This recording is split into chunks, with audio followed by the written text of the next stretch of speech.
Hi Year 13s, there's quite a few of you away, so I thought I'd make a quick video well, it might not be quick, but a video to help you out with, this is lessons 7 and 8. This is not going to go into as much detail as we covered in class, but hopefully it will help you with getting caught up. So I'm on page 21 of our booklet at the moment, and we're going to start out by finding the eigenvalues for this system over here, system A. Okay, so we'll start out the same way as usual. We'll set up the matrix, -3, -4, 2 and 1, and xy. If you want to pause it, have a go at doing this yourself, see, hopefully we feel like we can remember this strategy pretty well by now. You'll notice that I'm only finding eigenvalues for this.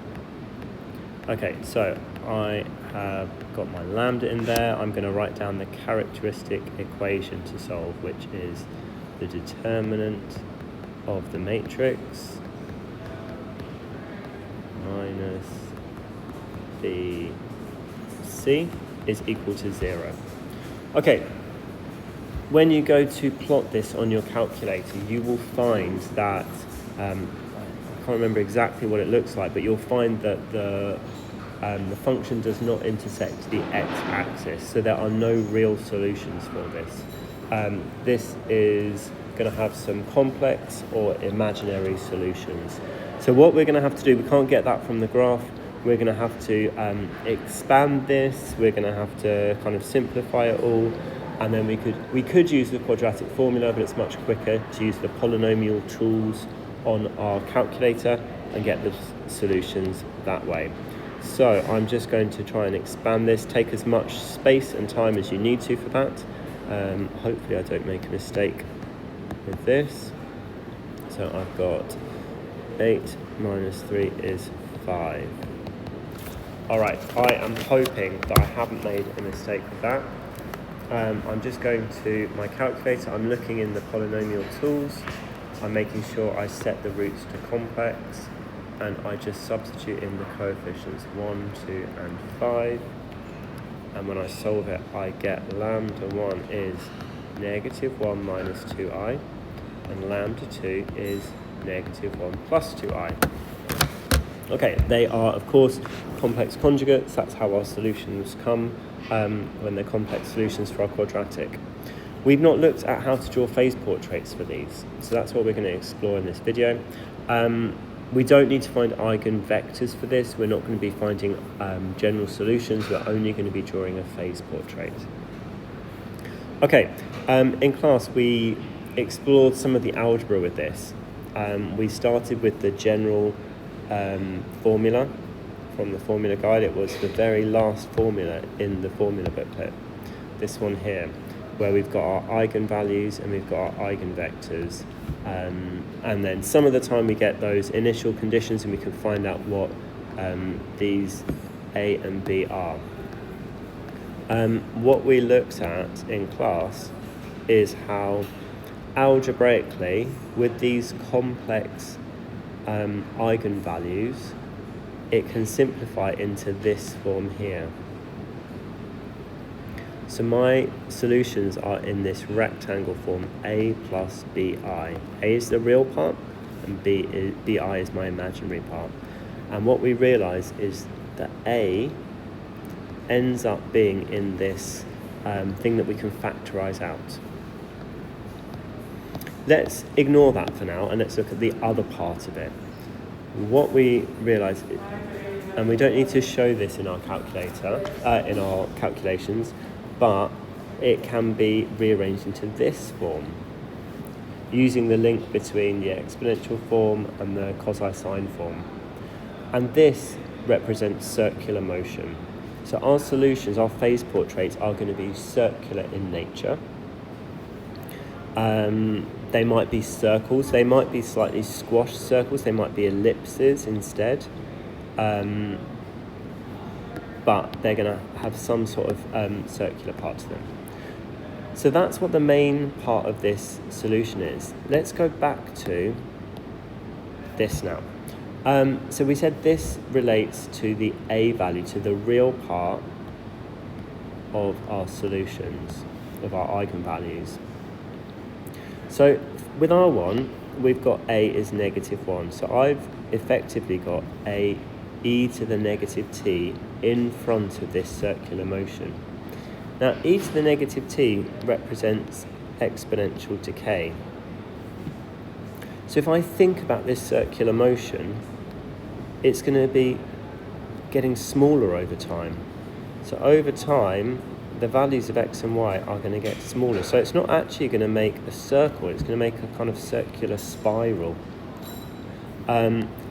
If instead my solution had been positive 1 plus 2i, then instead of having negative t, I'd have had e to the power of 1t. How would that have affected my circle? Well, it would have meant instead of being circular, the values are going to keep getting bigger because this is exponential growth. So it would be spiraling outwards. The value of a seems quite important then. If instead of being -1 and instead of being a positive value, it had just been 0, this had just been an imaginary solution, then I'd have had e to the power of 0t. Well, e to the power of 0 is just 1.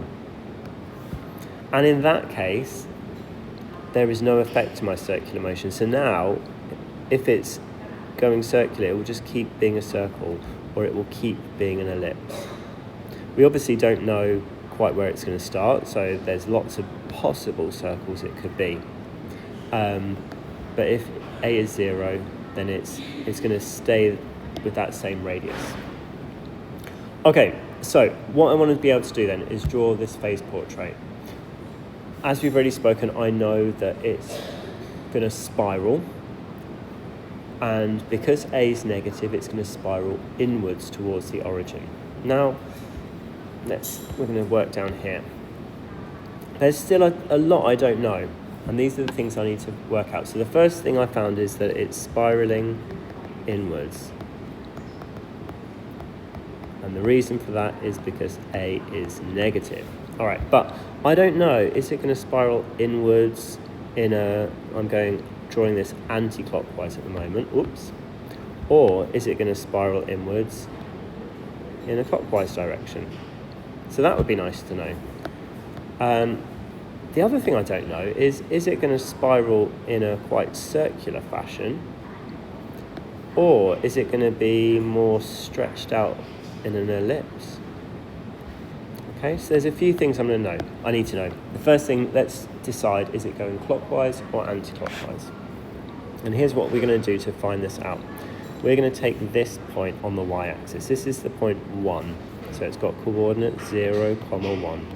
This is quite a simple point to be using. We've got nice, easy numbers to substitute in. And what I'm going to check is, at this point, is x, whatever that variable represents, is it increasing? So is it going this way to the right, or is it decreasing?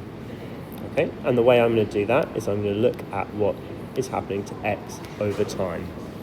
And luckily, we're told what dx by dt is. X dot is dx by dt. So it's telling us that x is changing with this expression, -3x minus 4y.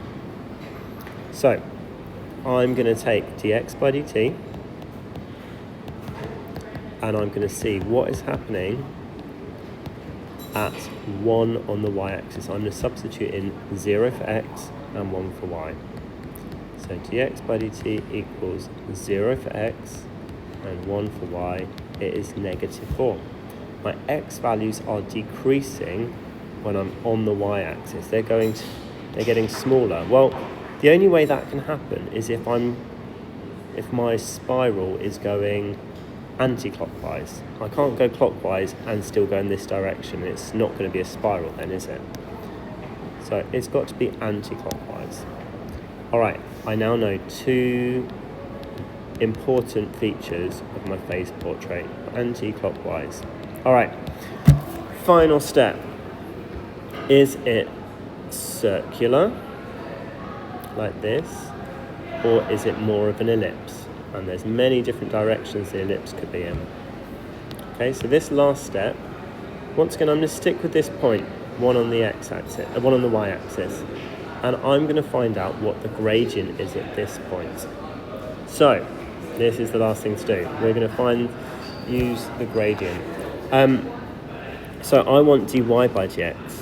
Now, unfortunately, I'm not given dy by dx. I was given dx by dt, and I was given dy by dt.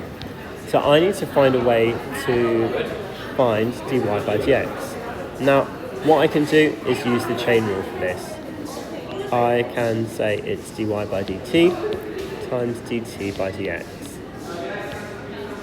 Or I can rearrange this slightly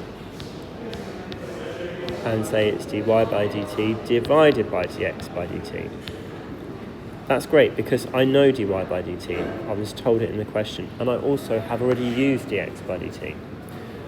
So let's take a look at what that will be for this system. They're up here. Okay, dy by dt is 2x plus y. Dx by dt is negative 3x minus 4y. So this expression gives me the gradient at anywhere actually, but I'm interested in 0, 1. So I'm just going to substitute in x is 0, y is 1, x is 0, y is 1. Okay, I've got a slope of negative 1/4. Now a negative slope is going downwards. Negative 1/4 is not too steep. I think it will look something like this. I'm imagining going down 1 and along 4. Okay, so when I'm going to draw this, I'm going to make sure I try and have this kind of a slope, maybe even slightly less steep, this kind of slope. On my y-axis, I'm going to make sure I spiral inwards towards the origin, and I'm going to turn anti-clockwise. So my spiral is going to go anti-clockwise. So I'm going to do my best attempt at this. I'm going anti-clockwise. This is getting smaller. Okay, I've made it to the origin, and I'm just going to imagine like extending this backwards now. So we're going this way. Okay, I've got it spiraling inwards. Well, actually, it's kind of hard to see if it's going inwards or outwards. So what I'm going to do is put some arrows on to make it clearer. Okay, it's now clearer that it is going inwards. So it's going inwards, it's going anti-clockwise, and I've got roughly the right shape to it. Okay, there's an awful lot of maths that you're doing there. We've got complex numbers, we've got matrices, we've got calculus, we've got even ideas from linear functions. This is probably, it's bringing together many different topics. What I would suggest is practicing this. There's some examples on page 23 you can try. There's also example B that we haven't done. But yeah, give this a go. If you've got questions, please find a time to speak with me.